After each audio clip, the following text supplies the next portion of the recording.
What is up, YouTube? Welcome to Ask a Realtor, with your host, Joseph Ausmus, the Realtor musician. And we do this about once a week here. We do it once a week. Ask a Realtor. This is episode 19. Yes. So if you're watching live, we highly encourage interaction. Leave us a comment in the chat. Say, what's going on? I'm going to leave that comment to get us started off. And anything you want to talk about real estate related, buying, selling, what it's like being in the real estate game as a realtor. We can talk about whatever you guys want. We can get off topic as often as we want. It's live, so we kind of go nuts with it. If you're watching after the fact, all these are recorded.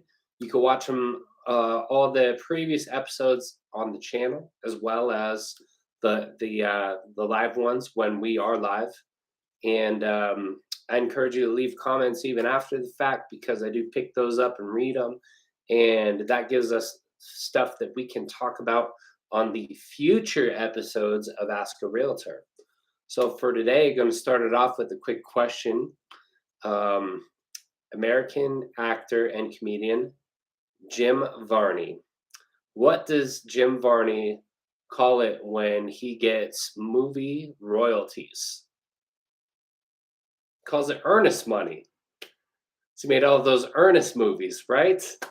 Ernest goes to jail. Ernest goes into the army. You get the picture. Come on. Da-dum. Anyways, earnest money is what I have slated for the topic tonight to talk to y'all about. So let's dive right in. What is earnest money? If you haven't bought or sold a home before, it's a foreign topic. So let's talk about it. Earnest money is skin in the game. It's a deposit that is made at the beginning of the transaction, and it's typically held by either the title or escrow company. Sometimes it's held by an attorney if you're in an attorney state. Sometimes it's held by the office of the listing agent for the listing of the property. Most commonly here in Colorado, we see the title company that's also conducting the closing will also be the earnest money holder. They'll hold the money in a non-interest bearing account. So they're not making interest off of your money while it's held in there. And then what happens to those funds? Well, at closing, once we've cleared all the contingencies, gone through inspection, appraisal, all that good stuff, when we get to the closing, the buyer's earnest money is then applied towards our down payment. So, but the earnest money is important because it represents skin in the game from that buyer up front early in the transaction. So if you have a buyer that's being unethical and they're shotgunning out offers on multiple properties with no intention of buying them, earnest money is kind of there to show the sellers how earnest that buyer is to actually buy this property. They're putting their money where their mouth is, right? So they're not going to lock up all these properties, in escrow, have them all under contract and pulled off the market to waste all these sellers' time. That's a good way for that seller to lose quite a bit of earnest money if they're acting in that manner, right? So it's there as a protection, right? To kind of keep everything above board and on the up and up with the transaction. What happens if that transaction does not get to closing? That is an interesting question because there is an opportunity for the buyer to get the earnest money back. There's also an opportunity for the seller to have a claim to that earnest money for damages, right? And I'm gonna get into more details on what that looks like and what we do to protect our buyers and what we do to protect our sellers in transactions here in Colorado. How much earnest money is put down? Well, it's negotiable. It can be as much or as little as the buyer and seller agree upon. Usually, what we see when a property is listed by an agent in the MLS is that they are specifying an earnest money amount that that seller would like to receive. They may get more, they may get less, depending on how it goes, but um, that's a pre agreed upon amount that is actually in the contract, the listing contract, the exclusive right to sell document. There is a boilerplate field in there that asks, how much earnest money are you going to ask for from buyers to buy this property? And what I normally see and normally encourage my clients to do would be about 1% of the purchase price of the home. So 5K for a $500,000 home. However, let's say that um, that the sellers really they really don't have time to mess around with um, contracts that fall out, and um, they don't really have time to waste with someone that's going to put an offer in on it, do their inspection, and then back out. So they might ask for more. They might ask for 10,000 on that $500,000 home. They might ask for 20 grand. It really depends on what the seller is looking for. They could ask for less too. They could be like, you know what, just I want someone to have a chance to come in here. Maybe they don't have a ton of cash to put down, but as long as their financing looks good and they can get approved, I'm okay with less earnest money. So it really just depends. Um, when I'm talking to my sellers, usually, they're they're like, "What do you recommend? You're the professional here." So I typically do recommend to stick right around that 1% mark when they're asking for the earnest money. Now, when a buyer writes an offer, let's say that it's a very competitive market, seller's market, and we're anticipating that there's going to be multiple offers on the property. And let's say now that I'm repping the buyer, I might coach them through, be like, "Hey, are you comfortable with putting more down than what they're asking for? They're asking for 5 grand on here. What if you put down 10 grand earnest money? Do you think that might stick out to that seller as a really serious buyer?" Absolutely. They're doubling down on the earnest money requirement there. So it's a consideration. Now, is the seller going to make more? No, it's they're going to make what the purchase price is. Less everything that they need to pay. Maybe they need to pay off a mortgage, need to pay realtor commissions. So they're going to net what they're going to net, without regard to how much earnest money is down. Where that comes into play, the amount of the earnest money can demonstrate to them just how serious of a buyer that they're dealing with. And, sellers don't want to waste their time. They don't want to pull the house off the market to only have to turn around and put it back on. No one wants that.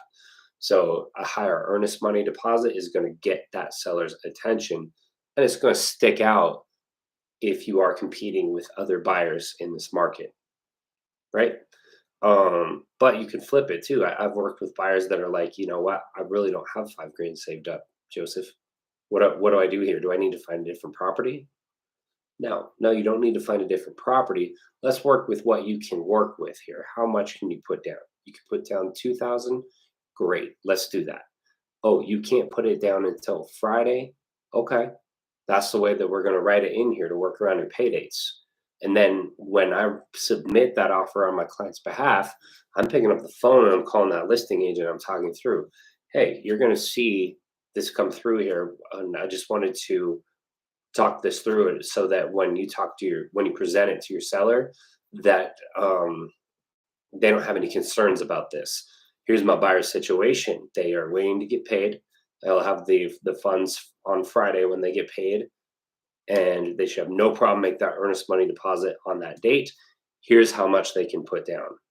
Go ahead and talk to our lender as well, and they will confirm that they are pre-approved for this amount. Obviously, we have this letter here too, but I'd love for you to have a conversation with their lender and just, I'm painting a picture for them. I'm saying, look, This might not be the highest earnest money offer that you receive, but it's what my client can do, and it's not an indication that my client's not going to be able to close on the property, not by a long shot.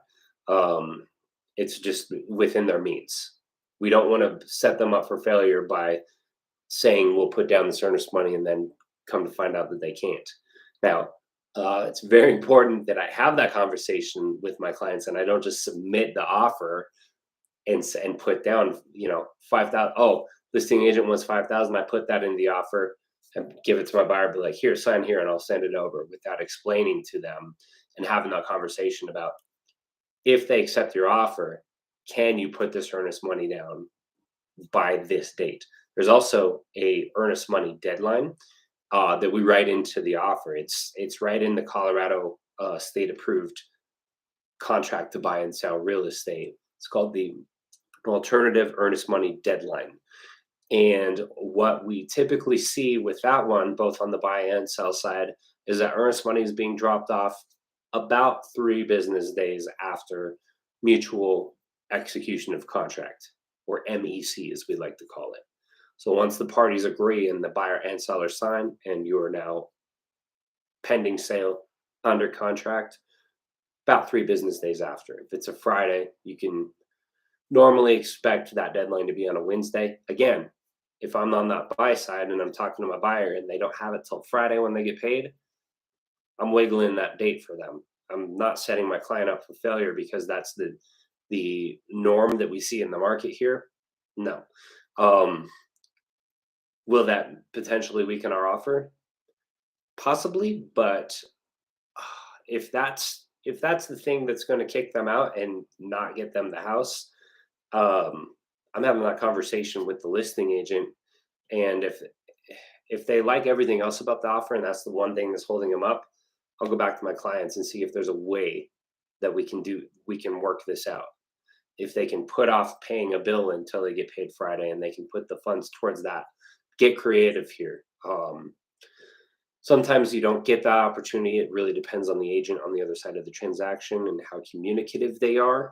But for me, I always try to have those conversations, regardless of what side that I'm on, to make sure that the transaction has the greatest chance of getting to the closing table without issue. Let's say that something unexpected comes up and my clients can't do the earnest money on the date that they already agreed upon and we're already under contract. I'm picking up the phone, calling the listing agent, explaining the situation, saying, look, life happened. We need to wiggle this here. My buyers are still very much capable of closing on this property by the closing date, no problem. It's just that this one deadline, we need to wiggle it a little bit to make this work.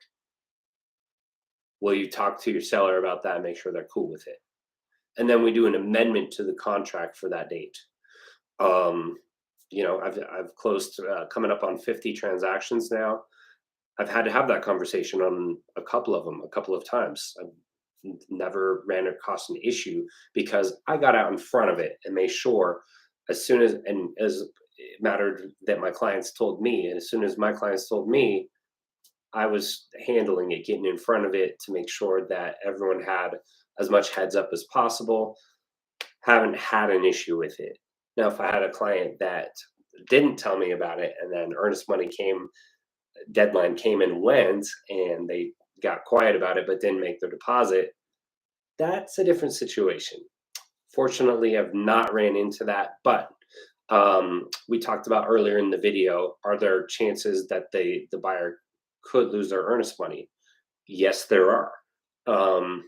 Written into our Colorado state approved contract to buy and sell, there are several contingencies in there, and those are opportunities for the buyer to terminate the transaction and recoup 100% of the earnest money. Now, unless that there is it's agreed upon otherwise in the contract, then the buyer can terminate for inspection by an inspection deadline. They can terminate for appraisal by an appraisal deadline. If it's FHA or VA loan, that deadline actually is not applicable. Those loan types allow for them to terminate for appraisal all the way up till closing. Um, a conventional loan, however, they're going to have to adhere to that appraisal termination deadline, right? So, but the point is this: is that as long as the buyer is terminating for a reason allowed by the contract and within a timeline allowed by the contract, then they recoup 100% of their earnest money. If you get to the day before or the day of closing and the buyer all of a sudden gets cold feet and they're not feeling good about it anymore, they don't want to buy the property, they're starting to have buyer's remorse, there's not really any protections built in anymore at that point. You're past all your opportunities to cancel and get your full earnest money. And at that point, it might be 30, 45, might be 60 days that you've been under contract and have pulled this property off the market, giving the seller, you know, 30 to 45 days, 30 to 60 days worth of opportunities to sell it to someone else that will close on it. Do you think that that seller is entitled to damages then? They certainly are, right? And that's how they get those damages, would be earnest money. Um, there is something else called specific performance, and that's a whole nother topic for another video. But the main recourse that the seller would have would be liquidated damages, claiming that earnest money deposit. Now, with the market as being as competitive as it is today, I have seen and I have also talked to my clients about this to see what their comfort level was in order to get the deal done, where people were making the earnest money go hard. That's an industry term, go hard. What it means is non-refundable earnest money. And there's a couple of different ways that I've seen it, where they might do a portion of the earnest money. Let's say that it was a $10,000 earnest money deposit. Well, they might say in their offer that 2,500 of that 10K is non-refundable, meaning if they buy the property, go under contract, they get an inspection done, find issues that they are not willing to reconcile, they want to pull out and find a different property, they can do so, but that seller is going to get $2,500 of their earnest money. They'll only get $7,500 back. So, do you think that makes the buyer's offer stronger and stand out in a multiple offer situation? You bet your bottom dollar it does. They're really putting their money where their mouth is. They're not only putting down earnest money, but they're making a portion of it non-refundable, showing just how serious they are to buy the property. I've also seen where a portion or the entirety of the earnest money goes hard at a certain point. The most common one being after inspection. After the inspection resolution deadline, when they've had an opportunity to negotiate repairs back and forth, and we have to have a resolution by a certain date, then I've seen where they put in their earnest money is non-refundable as of this date moving forward. So if everything looks good with the inspection, that buyer is putting their money where their mouth is. They say, if I terminate after this point, I don't get my earnest money back, or I don't get all of it back. Again, that's a strategy that we can use, that I've seen used both on both sides, listing side and buy side. And it makes a difference. It really does. Without having to go a crazy amount above asking price, it's a strategy that we can use to make an offer really stand out. So I hope this has been really helpful and educational for you to understand how earnest money works. If you have questions about it, if you have any stories about or anything crazy relating to earnest money, leave them in the comments. Let me know what's going on, and I'd love to circle back to this on a future video. So appreciate you guys checking this out. Please don't forget to hit that subscribe button on my YouTube channel. I post these live videos as well as other content that's not live. So I hope you enjoy the channel. subscribe, and it'll let you know when we do go live. Thank you guys and have a great one. I'll see you next time.